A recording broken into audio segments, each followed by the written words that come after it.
Well, good morning, and thank you all for being here. My name is Ben Ike, and I am from the Levin Center at Wayne Law. The Levin Center carries on the legislative oversight legacy and vision of Senator Carl Levin by strengthening the integrity, transparency, and accountability of public and private institutions through the promotion of bipartisan, fact-based legislative oversight.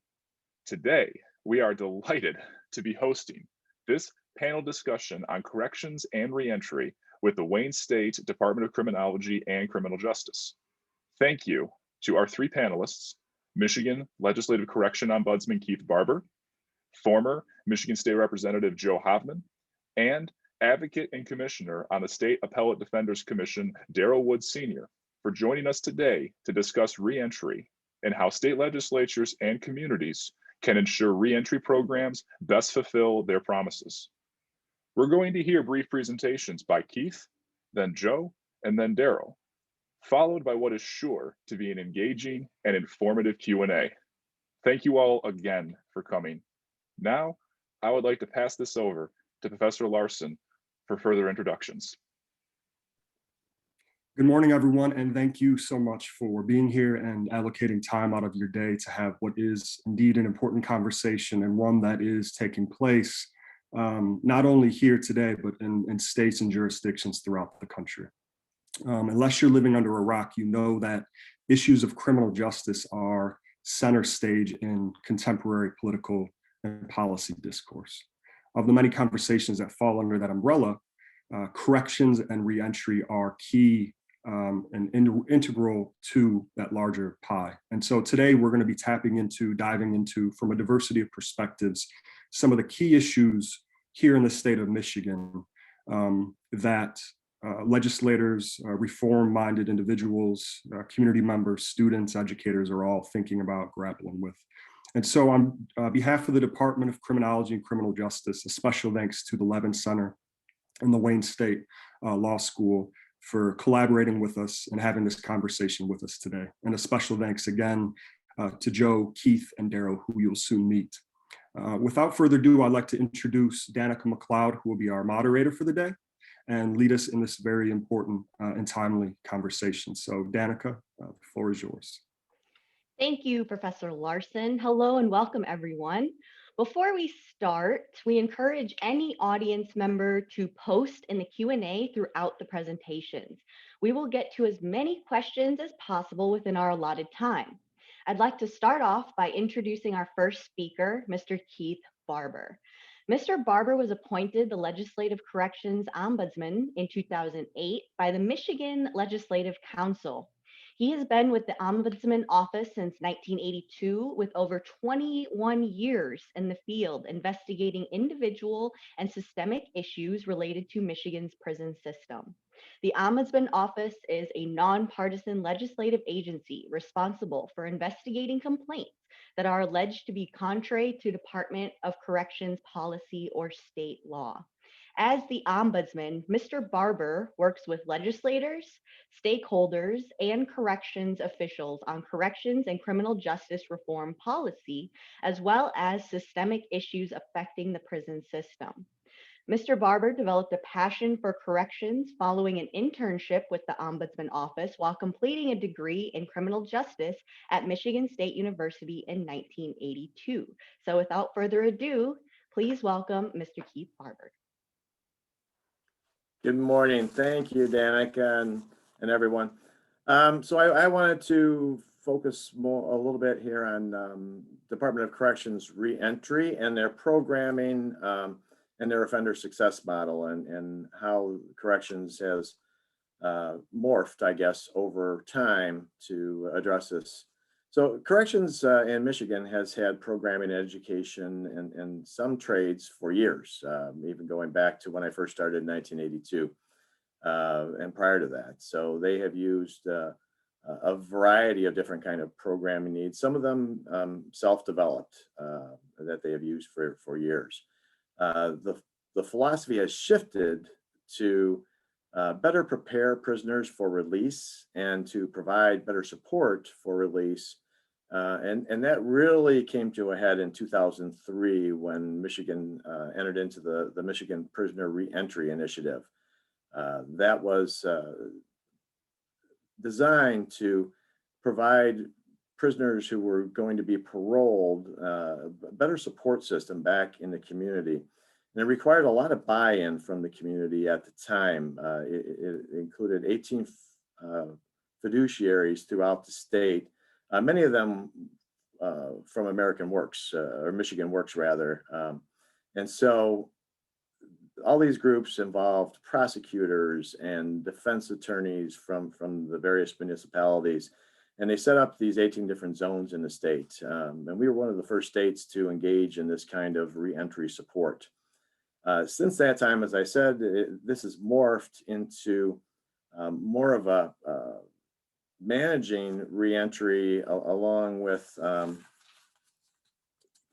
support inside the system as well. The department's mission statement for their offender success now is a joint focus on near-term public safety and holding offenders accountable through operations and long-term public safety, from preparing offenders for future success and post-release. And the department does that in just a number of different ways.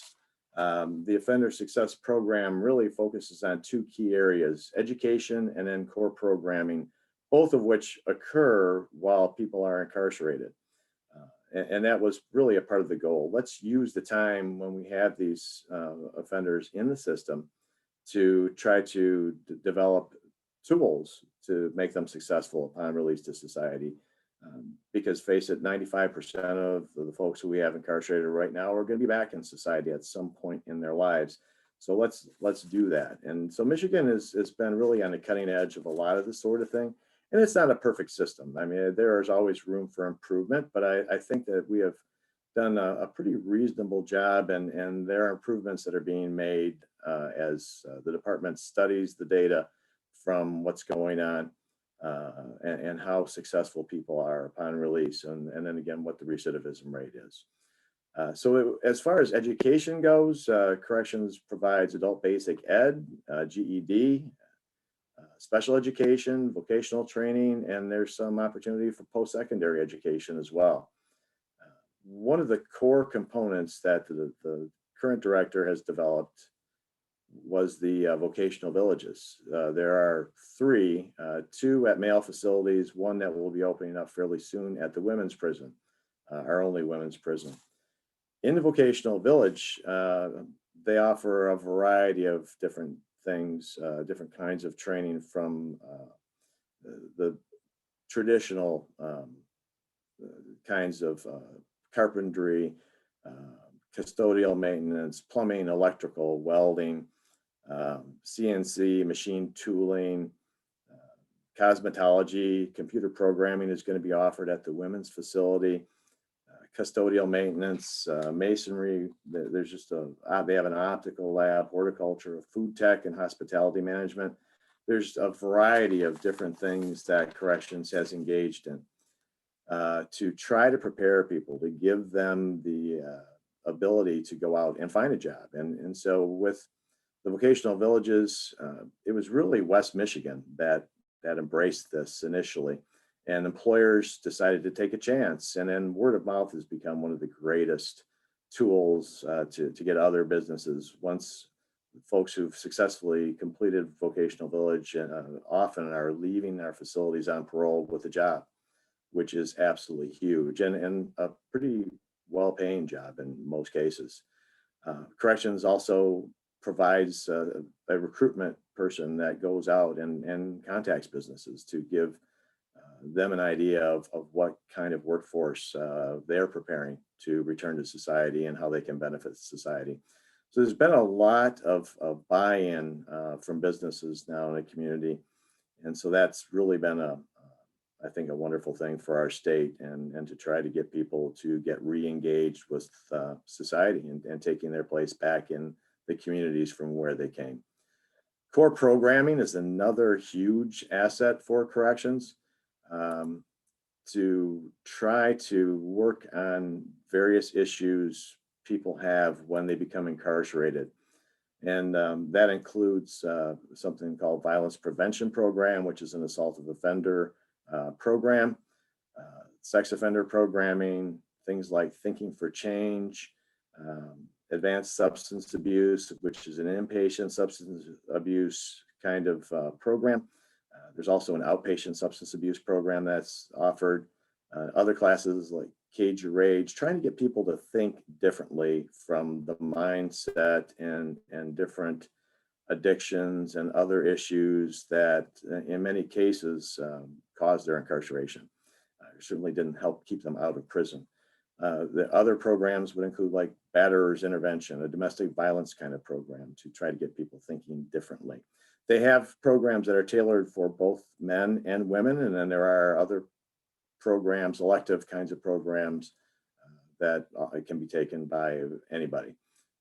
Those would include kind of self-directed sort of programs like Alcoholics Anonymous, career and technical education, parenting classes for both men and women that are unique, gender specific kind of programming, how to work, routine work assignments in prison to get people used to having a regular job to go to, and that they will experience hopefully upon release. So there are just, again, are a number of kinds of things that the department has engaged in to help individuals.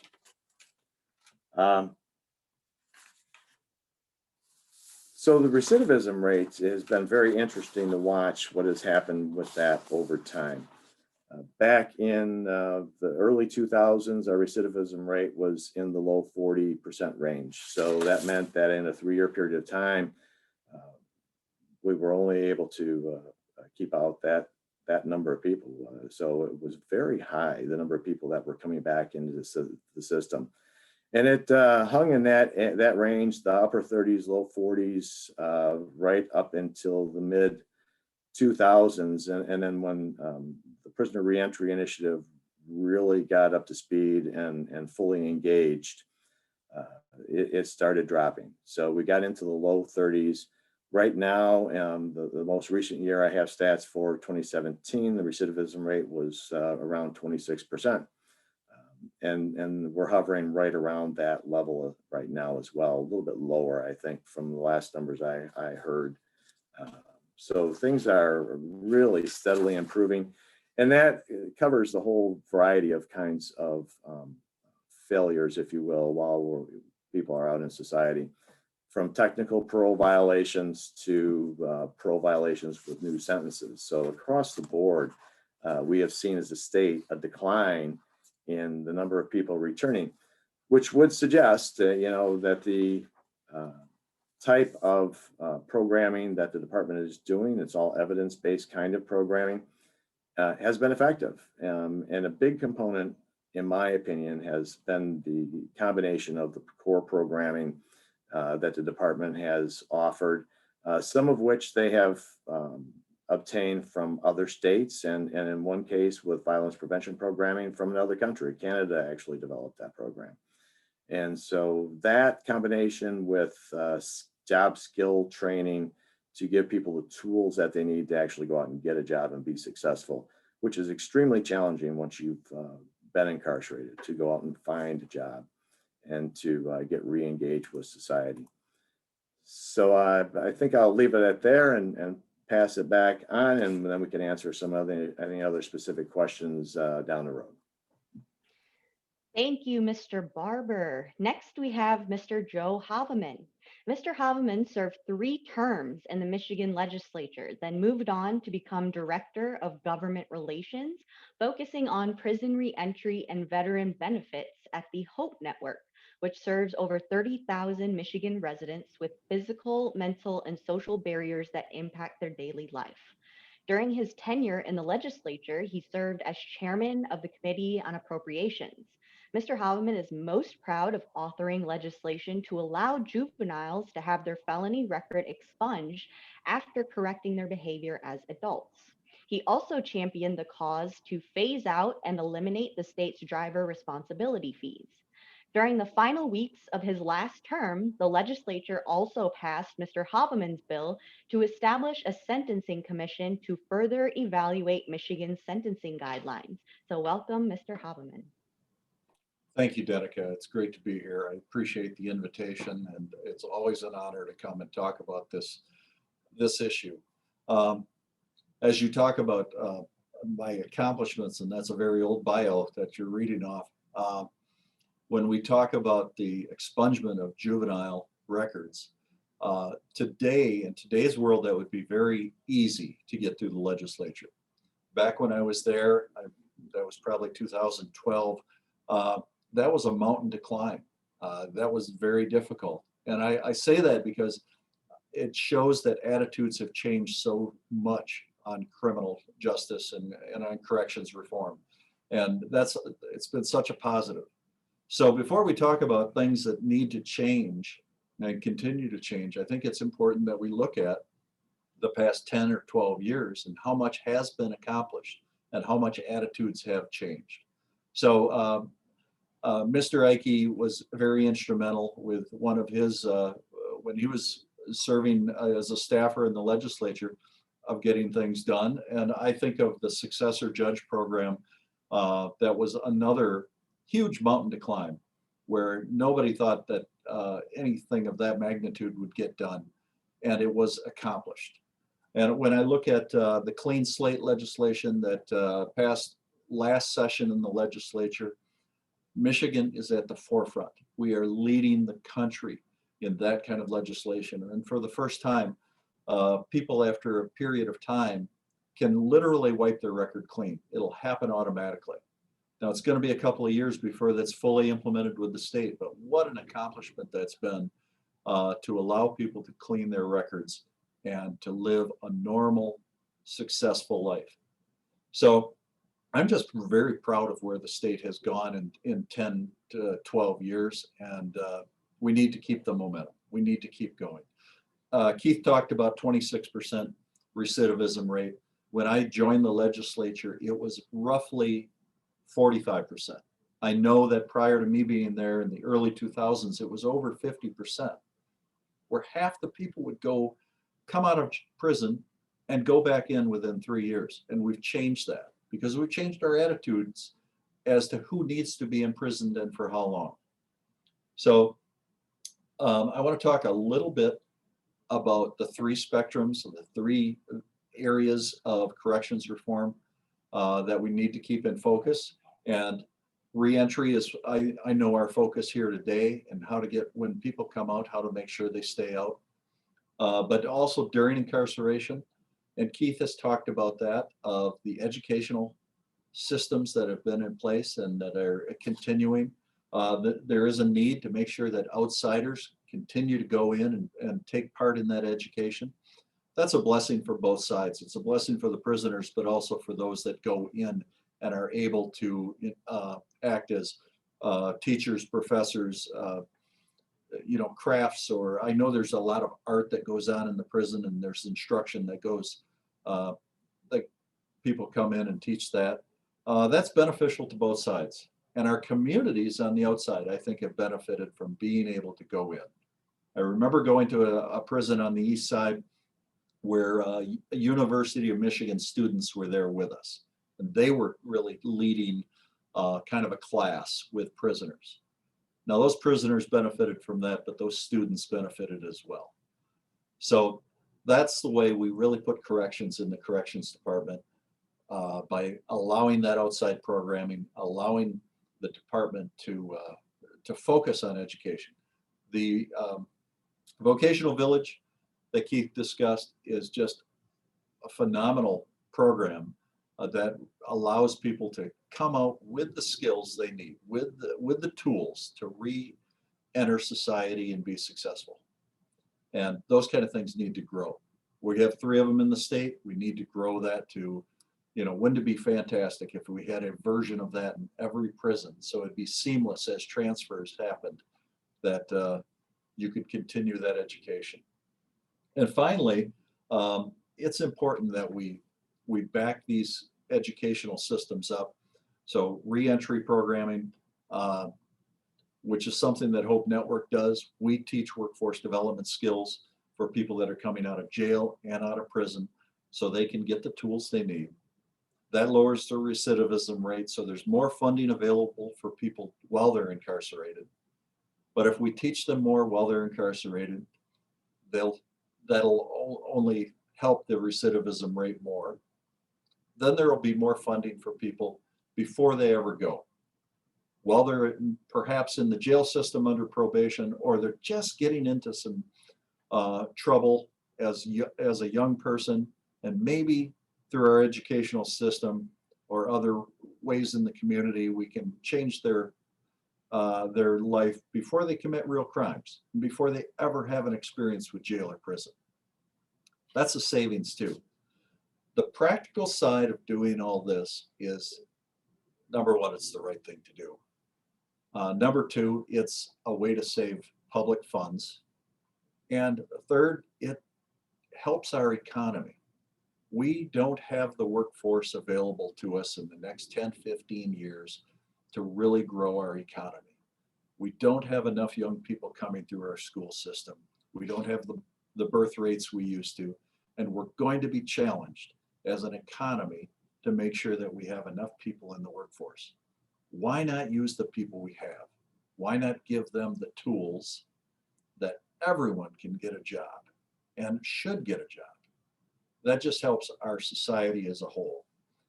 Finally, I'd just like to say, back in our communities, I talk about how much attitudes have changed. I think one of the reasons why we've been so successful in the past 10, 15 years is that our communities have woken up and realized that these people are coming home and that they are going to be our neighbors. They're going to be back in our schools. They're going to be back in our lives, on our streets. And if we want to make our neighborhoods better, we need to make our people better. So we've been more prone to be accepting of these people coming back out of prison. And I think first and foremost, that starts with our churches. To be a successful reentry person, there's my former friend, or the former director of Prison Fellowship, a friend of mine, talks about the 3 C's. It's community, it's commerce, and it's the church. And commerce being a job, everyone needs a job. Community, all of us being accepting and getting people acclimated back into their communities. Finally, the churches have to lead it. Because if the churches lead it, the other things are going to happen as well. You're going to have people that are more successful, more accepted. And that's what the programming is going to, where we need to go as a community. So there are still some goals. There are still some things that I believe need to change. I've always focused and talked about the need to go into our prisons and look at the elderly population. They're the safest to be released, no matter what their crime was. If a person reaches 50, 60, 70 years old, they are not going to be a criminal when they come back out. They've probably committed their crime 30, 40, or 50 years ago. They're still paying for it. They are the most expensive prisoner, and they are the safest to release. So I would love to see some kind of sentencing change that talks just about our elderly population. And then something that I know is a focus of a lot of advocates that I think Michigan has kind of missed the boat on and needs to change is some form of good time credits, where your behavior allows you to take time off your sentence. Both those things, they don't have to be done mutually exclusive. They kind of complement each other of dealing with the elderly and good time. And those both things would be a step in the right direction for our corrections cost and for our communities. So I'll leave it at that, and thank you again for having me. I'm looking forward to hearing from Darryl. Thank you, Mr. Hoverman. Next, we have Mr. Darryl Woods Sr. Mr. Woods is a commissioner on the Michigan Appellate Defender Commission, youth mentor, and elder at Greater Grace Temple in Detroit. He spent 29 years in prison has chaired the NAACP's Detroit Branch Program Committee for over 15 years, mentored thousands of youth through his Restart Youth Deterrent Program, and served as a minister. Mr. Woods recently received the Great Expectation Award from the NAACP and has been instrumental in countless advocacy and outreach projects throughout Detroit, Metro Detroit, and the state of Michigan since being released from prison. Please welcome Mr. Darryl Woods Sr. Thank you very kindly, and thank you to the Levin Center and to this esteemed panel. Definitely a great opportunity to be able to spread a word of transformation. We have to have the courage in this time in which we're living in to do something different and be bold. Re-entry is something that is very important for our society. And having the right re-entry services is paramount.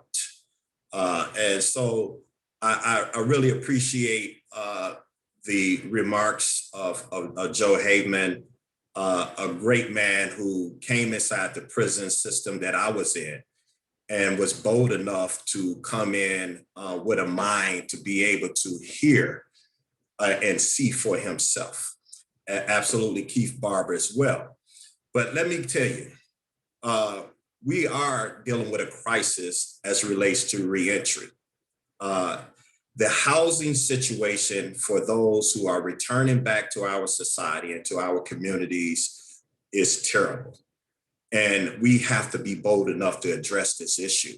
We can't put on blinders.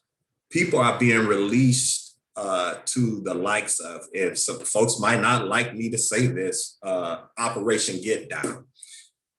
If you know, folks being released to Operation Get Down, a place where people are ODing at, a place where people are suffering and don't have the adequate resources.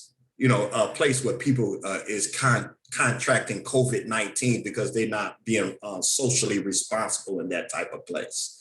And so we can no longer use places like that to house human beings who are being released from this criminal justice system or this prison system. You know, so absolutely we need to do better in that particular area.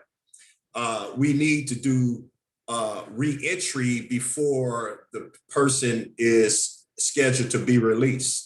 And so I heard Keith talk about many of the classes, classes that sometimes people faking it to make it because it's being taught by correctional officers.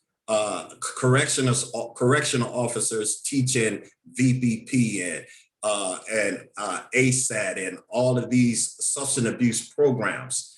There's a problem with that because this correctional officer might be writing them a misconduct ticket prior to them even entering the class. And so when I go to class, I can't really hear you. I can't really grasp what you're trying to teach me because there's no relationship there. And so as Joe talked about, community-based reentry need to be placed back into the system, or community-based organizations need to be placed back into the prison system to be able to facilitate classes. You have the likes of the Detroit Recovery Project, who is transforming our communities. You have the Hope Networks and Chance for Life and a number of organizations who can go into the system and be able to teach the classes and be able to help people reintegrate back into the community.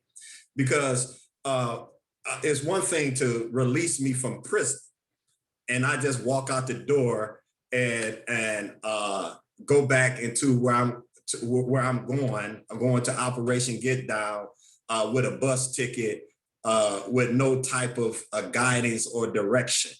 You know, I might have an in-reach session and I'm not really being fully mentored or being able to decode the world after spending decades in prison. everyone don't have the support, won't have the support that I had when I transitioned out of the prison system. The overwhelming majority won't have that type of support because they're not connected to it. But if we can begin to be able to connect our returning citizens to community-based resources and organizations a year prior to their release, and be able to allow these community organizations to work with them and be able to work with them during a transitional as part of their release, I think that it's going to be a miracle worker within our system. I don't know how the numbers crunched up or bunched up or whatever, but I understand the reality of what's going on in our community. I have a pulse of what's going on in our community and our society, especially as relates to returning citizens. And so I propose that we begin to create community hospitality programs for returning citizens, where they can be able to be walked out of prison through community-based organizations and people who have formerly been incarcerated, who have transformed their lives, who can be supports, peer mentor support groups for them, but also to be able to come back to their county and to their city and have state officials there and welcome them back into their community. And with open arms and with resources, and to be able to empower them with the tools that they need, and let them know that that the community forgives them for their indiscretion or their crimes, but the community also welcomed them back with open arms and with resources, and giving them the opportunity to be able to be placed in job training and as well as job placement as well, and mental health services and counseling services. No one in that prison system is unscathed. No one in that prison system is unscathed.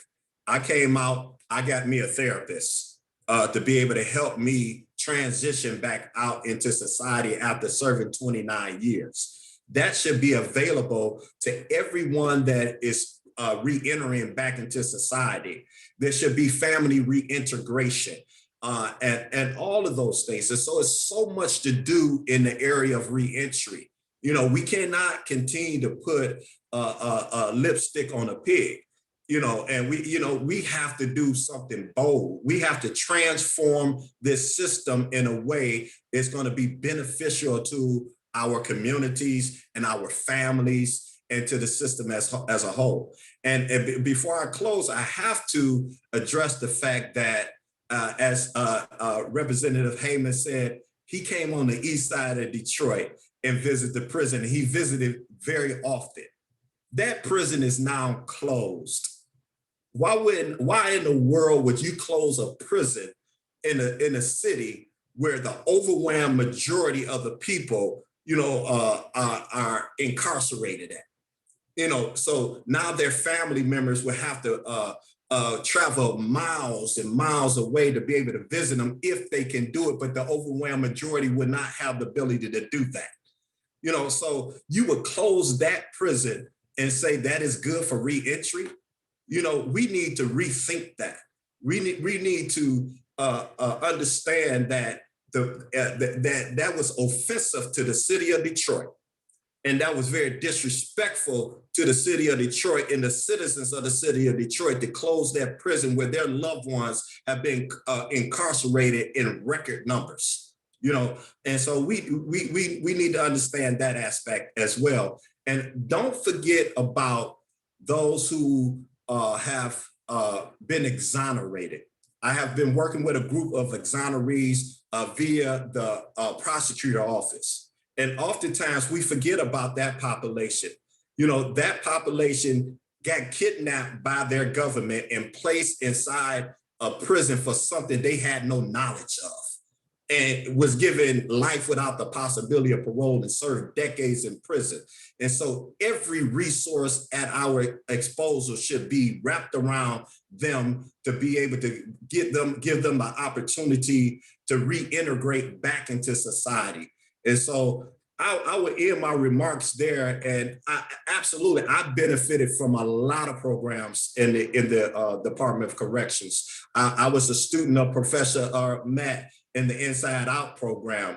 I've created a number of programs. And I know that if you begin to look at people who have returned back to society and who have transformed their lives, you can utilize them to come back into the system. Use some of those exonerees that you kidnap. Use some of those juvenile lifers who spend decades in prison to bring them back into the prison system. And I guarantee you that 26% will go down much lower. And so that's my spiel for right now. And I'm happy to answer any questions. Thank you, Levin Center. Thank you, panel. Thank you so much, Mr. Woods. Now we would like to open it up to the audience Q&A section. So to start off, we do have a question about the role of education in reentry. So what are the panelists' thoughts on the role of both high school and post-secondary education in reentry? And how can MDOC further develop that in the future? So Michigan received, when Pell Grants were allowed again, received the most available Pell Grants of any state.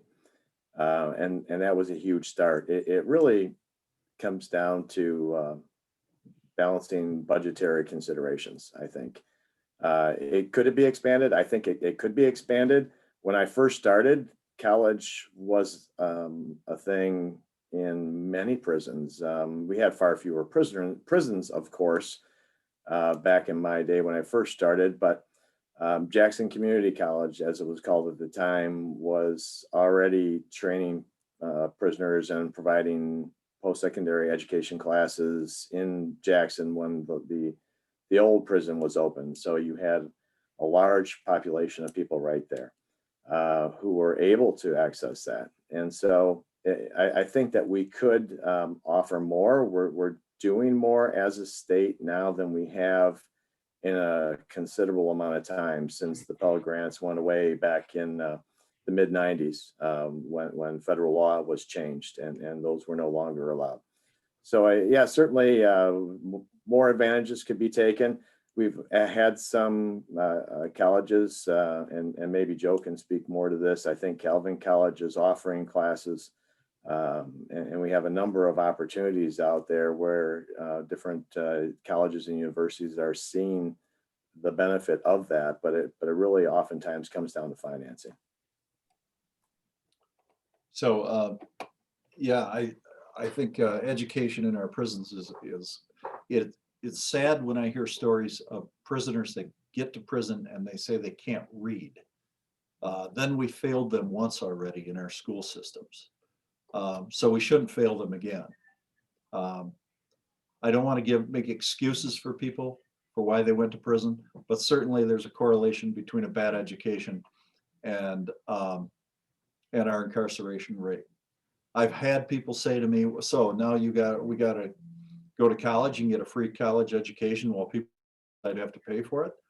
Well, that's a very cynical way to recognize that we've failed them in the first place. So I'm all about both GED, high school education, and higher ed. And I'm just proud. I have a friend who is a juvenile lifer, and he's told me he came from Detroit, and he said when I got to prison at 17, I couldn't read. I could barely read words, but I couldn't read sentences. When I quit seeing him because he moved to a different prison, and it's been a couple of years since I bumped into him, he was studying Shakespeare, and he was getting it. It's amazing the transformation he had through his education. And I hope he's one of them, that one of the juvenile lifers that gets a second chance one of these days. But an education makes a huge difference, and it's part of what is necessary for successful reentry. If I can chime in really quick, Danica, with one comment for the audience. So if anyone has any questions about the impact and the potential underlying prison educational programming, I encourage you to check out a 4-part miniseries that was produced by Ken Burns and Lynn Novak called College Behind Bars. Not only will you bring it to tears, but you will see very clearly the importance of education and education in prison specifically. The transformative impact that both Keith and Joe have referred to is elucidated, is shown very clearly in that documentary. And so if you're wondering or wanting to learn more about that, please check that out. It's well worth your time. And if I may chime in for a second on this, I was an 8th grade dropout when I entered the prison system. You know, I got my GED, got some college classes under my belt. However, I believe there need to be a paradigm shift in the educational system within the Michigan Department of Corrections. I think that Wayne State University and other universities and Calvin College, the Hope Network, and a number of groups can be able to push this. Just like they have dual education or dual enrollment inside this high school system, I think there should be a dual enrollment program within the Michigan Department of Corrections, and allow colleges to facilitate the GED as simultaneously as people are getting a college education or a skilled trade. You know, I think we'll save a lot of money, and we also would be able to empower people with the skills that they need, because the more education you get, those who have parole with a college degree, the recidivism rate, I believe, is less than 1%. And just one last addition to that, and I think Darrell's absolutely right, but to tag on both what Darrell and Joe have hit on in their presentations and answers, we really need to make a huge cultural shift. We've already done that to some degree in Michigan, but we have a lot further way to go. And start looking at things and thinking more outside the box than we have as a state. You know, we've had some successes and some pretty good successes in a lot of different areas, but there's so much more that needs to be done to try to help people become successful. And that goes to the reentry piece of it, of the reentry services. And something I think I failed to say is that and Darrell hit on actually, not everyone gets access to reentry services. That's a fairly selective process. And I know it's expensive to do. And that is always the big problem, right, is money.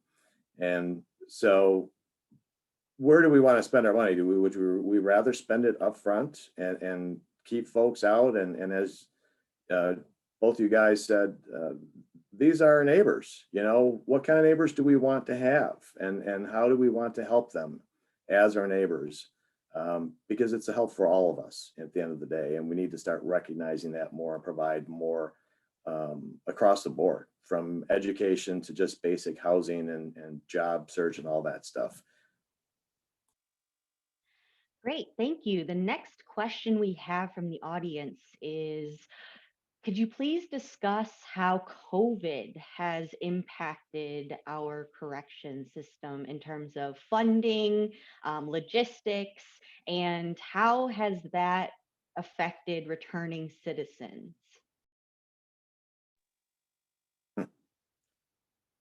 I've just been living, breathing, and eating prison-related COVID issues for over a year now. It's had a huge impact on it. It has stopped all visitation, was stopped in March 2020. That has a huge impact on an individual who look forward to seeing their loved ones. We did not, until recently, have any kind of video visitation involved. So phone calls and JPay emails was really the only way, or snail mail, which does not get a ton of use, but still some. Those were the ways people were able to keep in touch. They're not fantastic, and they certainly are no replacement for in-person visitation, but because of the spread of COVID in prisons, it just was not even possible, and really shouldn't have been a thing. And it was a good thing that they stopped it, really. But the alternatives to that have not been fantastic and have taken a long time to come. I can tell you corrections has struggled with that. There is no such thing as social distancing inside prison. So mask wearing really is your most effective means of doing that, and corrections has provided masks. You know, they've started making their own masks to be self-sufficient when PPE was very scarce early on in the pandemic. So the department stepped up, and I believe they deserve a lot of kudos for trying to manage that, and they continue to make their own PPE in addition to the things they buy. It's just had a huge impact. Programming was stopped. Classes, educational classes were stopped. Those have restarted to some degree at facilities that are not on outbreak status, but the outbreak status can change fairly quickly too, as we've seen. The prisoner rate of infection has been dropping, which is a really good thing. Now the employee infection rate seems to be climbing. And the biggest share of positive rates currently are newly arriving prisoners to the reception center in Jackson. It seems to be the largest group of positives that they're seeing. So it just has had a significant impact on prison life throughout the state. Continues to. In-person visits have now started again on a really limited basis, as have video visitations. So that's provided some relief for folks. But it's going to be, I think, a long haul yet before we're back to any sort of normalcy inside prisons. I mean, they're just really microcosms of what's going on in society right now. But there are a lot of restrictions going on, and people are getting tired inside of all the restrictions, the lack of out of cell movement, the lack of yard time, the lack of programming and education, things that keep people engaged and keep their minds engaged. So it's, I guess I'd describe it as brutal. From the people I've talked to, the incarcerated folks I've talked to, from their loved ones. My staff and I talk to them on a weekly basis, and my staff more frequently than me even. So it's been very rough.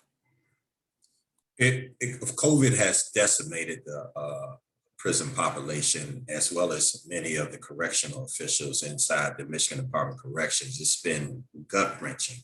I know people who have died there. You know, I know about the suffering that took place in there when people had no outlet whatsoever, couldn't contact their family members, couldn't see their loved ones. It was just brutal. And I'm appreciative. I've been on a working group with the governor's office, as well as with the director and others, you know, to be able to try to deal with this issue because we want to be solution driven.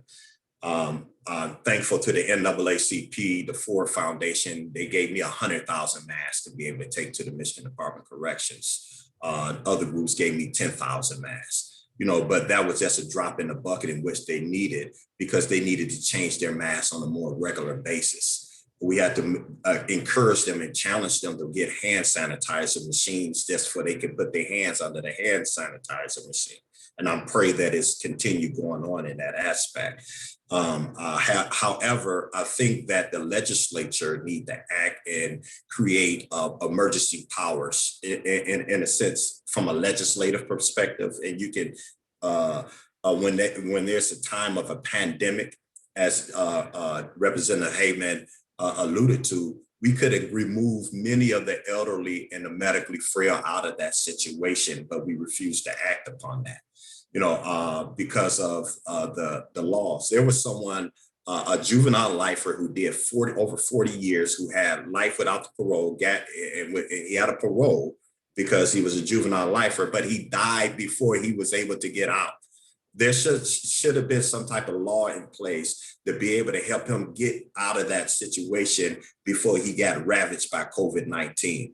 And so this is the time for the legislature to put some real teeth behind emergency situations when there's pandemics, to be able to get people out of harm's way, because we don't have the death penalty in the state of Michigan. And mercy call and compassion and a civil society calls for you to act in situations like that where people are being decimated. Over 25,000 people ravaged with COVID-19. You know, and you say it's only 32,000 people. And that number, I'm sure it went up. That was my last numbers, looking at the numbers. But, you know, this is not acceptable, and we need to act and have some put some teeth behind some type of emergency type of act when it's pandemics and crisis like this. Thank you. Go ahead, Mr. Barber. Thanks, Danica. Sorry. So yeah, and I think Darryl kind of hit it. So early on in the pandemic, we're really looking at the governor's powers for emergency rules. That was fairly controversial at the time with some individuals. So that was part of the problem. We have what we call truth in sentencing in Michigan, which by our laws in Michigan require offenders to serve 100% of their minimum sentence before they're eligible for release. That was one of the big stumbling blocks, and that would require legislative change, as Darryl said. To do that in the short term would be fairly difficult legislatively to do. It's controversial with many legislators and rescinding that or modifying that even in a small way. There are many who are interested in doing that, and I think you're going to see some legislation come out here in this year, most likely, to talk about that, to try to make those kinds of changes. The Parole Board really started to look at a lot of cases, those who have been previously flopped or continued where paroles have been denied previously. And so more offenders were released than might normally have been in normal times. I mean, it wasn't a huge increase, but it was a couple thousand people anyway last year compared to normal annual averages. But other than that, if someone had not served their minimum sentence, there was no avenue short of a commutation, which is a very cumbersome, lengthy process to get people out. And so that does require some legislative change. And I think you're going to see some bills on that, and where that's going to go, I guess we'll have to follow the debate. Thank you. Our next topic covers re-entry as it applies to exonerees and the elderly. So what resources are provided in terms of re-entry, and do you think as a system we should be doing more? I'll take a shot at that.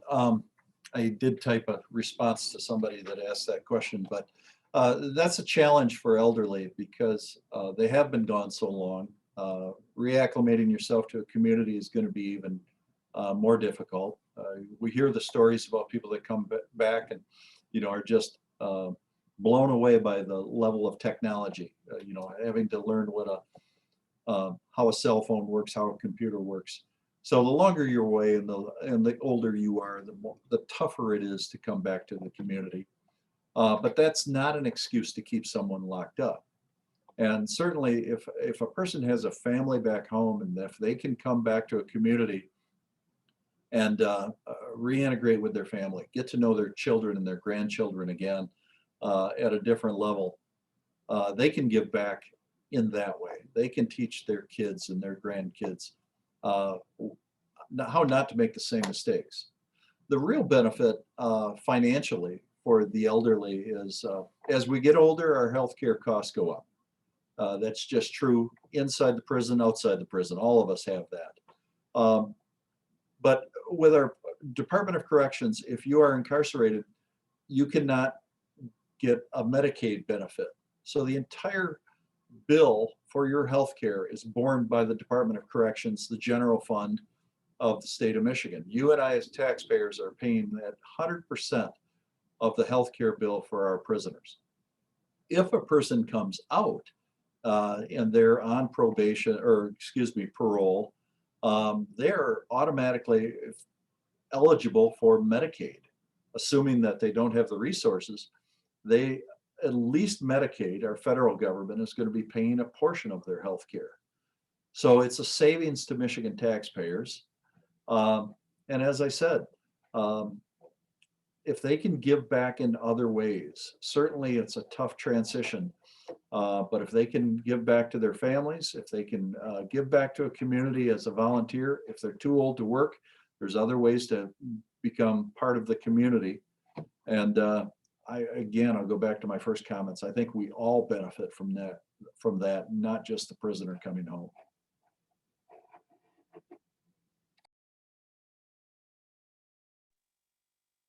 Great, thank you. Our next question discusses housing. So what does the process look like if someone is in need of housing? And is there any relationship with HUD or other state resources that are available to those who are reentering?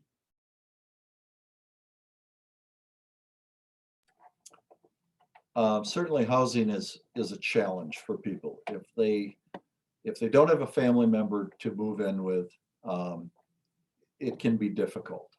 And I hate going to the federal government for every fix that we need, but certainly here at Hope Network, we have an affordable housing component, and we try to help people that are coming home.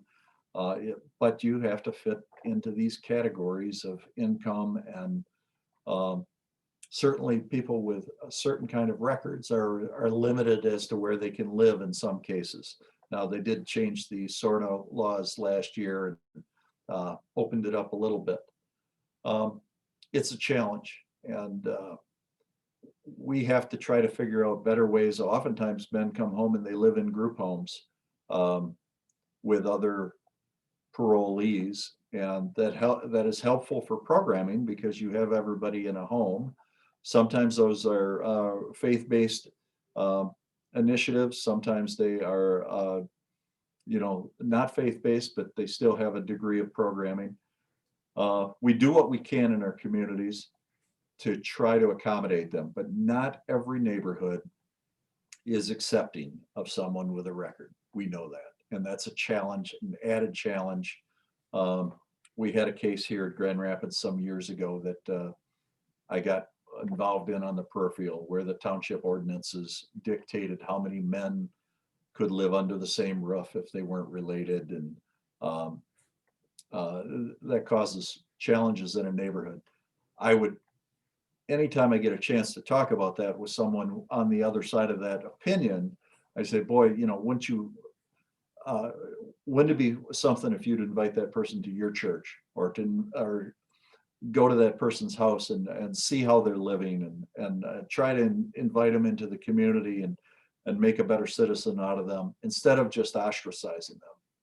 So men and women certainly have a challenge when they come home, and hopefully there's a family member that walks alongside them. If there isn't, there's a lot of nonprofit groups that have targeted this population to say we need to do a better job of making sure they're part of our neighborhoods. I would say that, as Joe said, that's a huge challenge, and that we need to connect with more community-based programs, faith-based programs, and other programs that can be able to transition returning citizens to alternative housing as opposed to what they're going to now. I absolutely despise Operation Get Down. I hope they don't sue me or whatever. I don't care. That is a terrible place for anyone to go to. And places like that, returning citizens should not be sent there. And so, but there's a lot of community-based programs and faith-based program. My church, Greater Grace Temple, they have a transitional house for returning citizens, and they treat them with dignity, and they make sure they eat the best meals. The house is pristine. They make sure, and it's not, you don't have to go to church or whatever, but they're there just to wrap their arms around them and make sure that they get the resources that they need, and so you need a housing apparatus like that, people who care, and not there for a buck, or, you know, and not creating this system that is causing more victimization. So, and a lot of times when you go to places like that, you're going to be victimized mentally, emotionally, and sometimes physically. Yeah, to answer that question specifically about Section 8 housing in HUD, there is some Section 8 housing through HUD available, depending upon where you're at, much of which is in Wayne County and City of Detroit, or the larger population centers. In my experience, when I've gone out in the field and visited these locations, admittedly has not been in a number of years, but I've heard reports from those who are in those areas. They're typically, or at least very frequently, in some of the worst areas of town, the more rundown, challenged parts of town that lack transportation, that lack the things that returning citizens need to be successful. And I would agree with Darrell from my personal experiences in going out to some of these locations. Those are not places that we ought to be considering to place folks who are trying to get back on their feet and coming from a period of incarceration. That environment is not particularly conducive to success, in my opinion. Thank you. Our next question is sort of discussing the effect on the opioid crisis and how that's affected reentry, but also, have you seen an increase in resources and allocation in terms of the budget when it comes to mental health treatment and addiction treatment?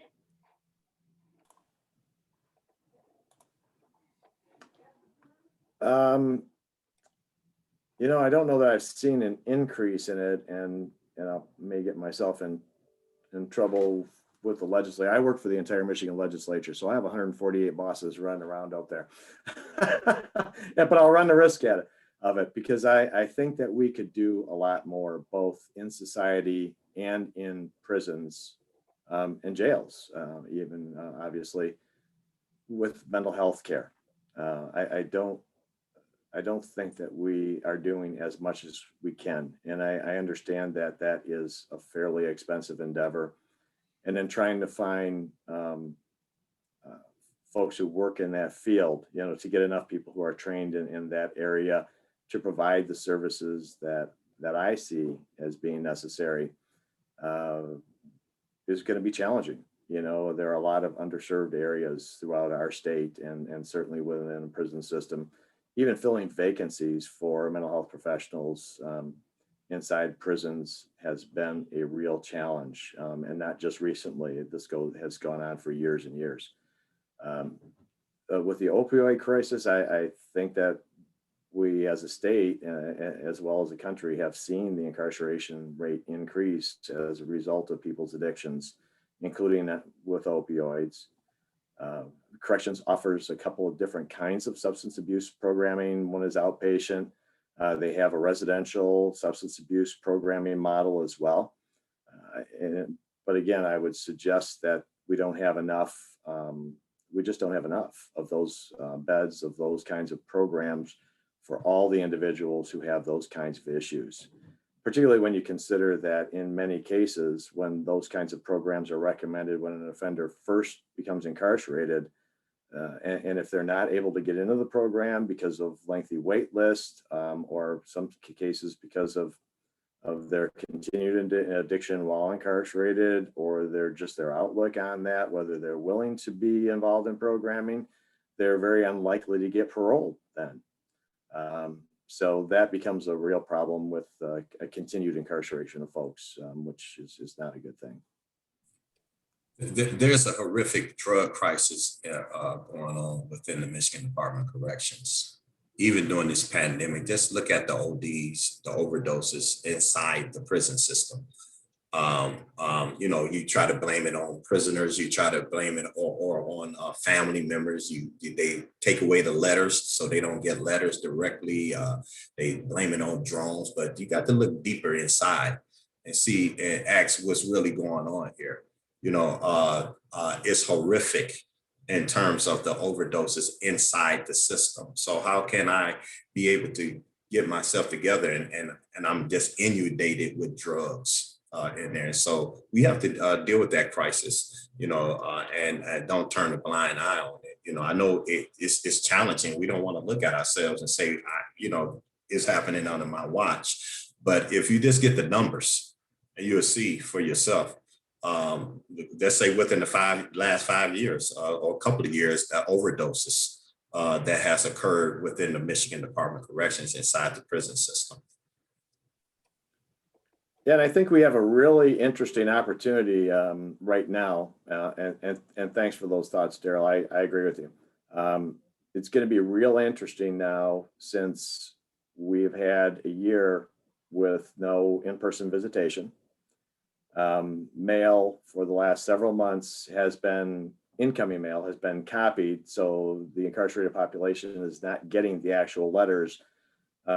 Where some of the drugs were coming from, I have personally seen letters that were infused with K2 or heroin or what have you. But I don't know where the quantity of drugs could be coming from if they're not coming from either employees or vendors, which is, I understand, a hugely unpopular thing to say. But I think that we need to really, as Darrell indicated, focus on trying to identify the source. So I think we have a very unique opportunity now that we have these things that traditionally have been blamed for introducing drugs into prison, haven't been able to happen because of the pandemic. So there are a number of us, Darrell, just so you know, that are looking at those stats and are going to be looking at what the stats have been for the last year as soon as we can get that data together, gathered up and analyzed to engage in those kinds of conversations with the department. So I'll just say on the topic of mental health, certainly you can't turn on a news story anymore today without hearing something about mental health. The legislature for several cycles has discussed it as a priority. I think it's a little more difficult sometimes to implement change than it is to talk about it. But you do have to kind of dismantle the existing systems in public health in order to rebuild a mental health system that is preventative. I'm very proud of our courts. For years, they've implemented mental health courts as well as drug courts and veterans courts. That's a step in the right direction on prevention, realizing that there's causes of a crime. And if we deal with that cause and not just punish the offender, but deal with the root cause, maybe we're going to keep that person from having trouble in the future. That's true for mental health. And there's a lot of programming that goes out today where we recognize that there may be a better way to deal with people.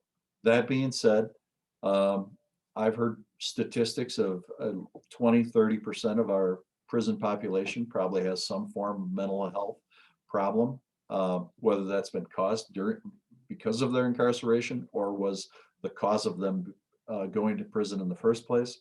So there's more we can do. And I recognize something that Keith said is finding a qualified employee with that kind of degree who wants to spend their time in the prison system is maybe a difficult thing, especially when we have as many facilities as we do in the UP. And would those facilities be better staffed if they were in Southeast Michigan or Southern Michigan, somewhere else? I think long-term, as we close facilities and as we look for better ways of doing things, we've got to ask where do we close them where we can keep a better facility open. Great. Given our time, let's make room for one more question. So what role can we as citizens who aren't involved in the legislature or any organization, what can we do to assist in this re-entry process? Boy, let me take that one.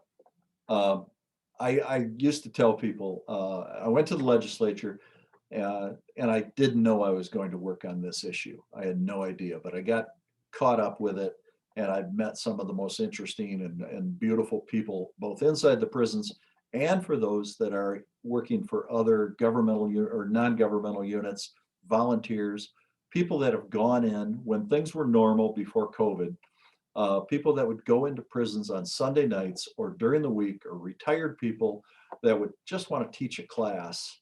I used to sit through, when my schedule was more flexible, I'd go on Tuesdays to sit through 2 hours of Shakespeare and Shakespeare Behind Bars. Phenomenal program where men just come alive and they learn so much, and they're so blessed to have somebody there. They're so thankful. Volunteerism is, whether it's inside the prison or out, is a fantastic thing you can do that you're going to be the better person for. Again, prior to a couple of jobs ago, when my job was kind of flexible, we'd go in and we'd have lunch at our church. And my wife used to clean the church with the women that were coming out of jail, and she'd spend the afternoon with them. And she'd just get to know them a little bit on a different level and find that there was a lot more in common than there were differences. So it's not hard to find them. You just have to reach out and try and say, how do I find an inmate or a parolee that needs just advice or a camaraderie or a mentor? And you can limit how much influence or how much time you have. We all say that we're too busy to take on anything else, but it's really a matter of just reprioritizing. So whoever asked that question, thank you. And there's countless ways of doing it.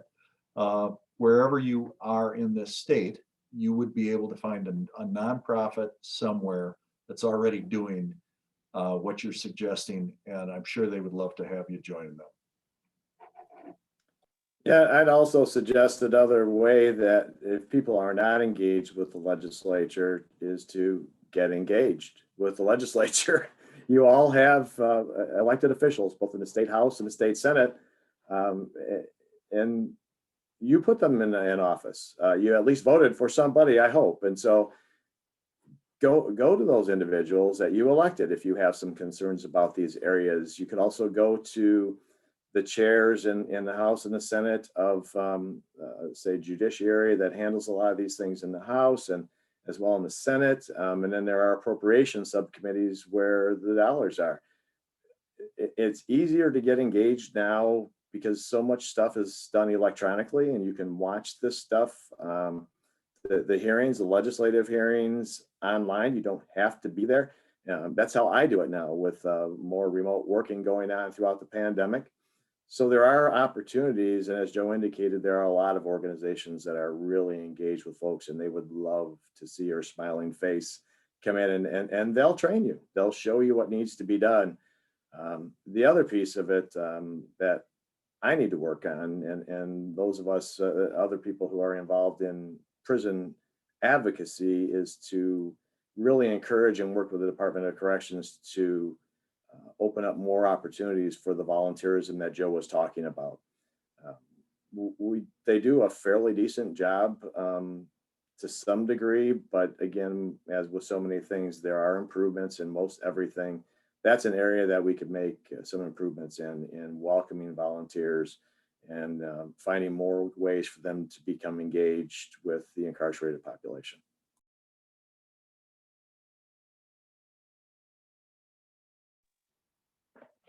Great, thank you so much. On behalf of the Department of Criminology and Criminal Justice here at Wayne State University, I'd like to thank our panelists, and I would also like to thank our attendees for taking the time to be here today. Now I'd like to turn it over to Mr. Ben Ike to wrap it up for us.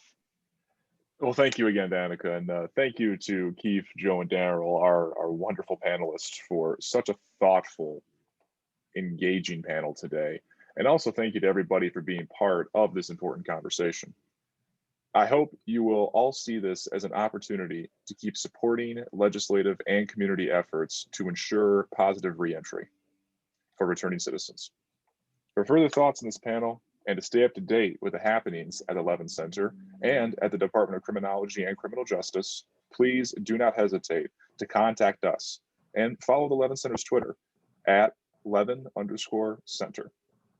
Again, thank you all for coming.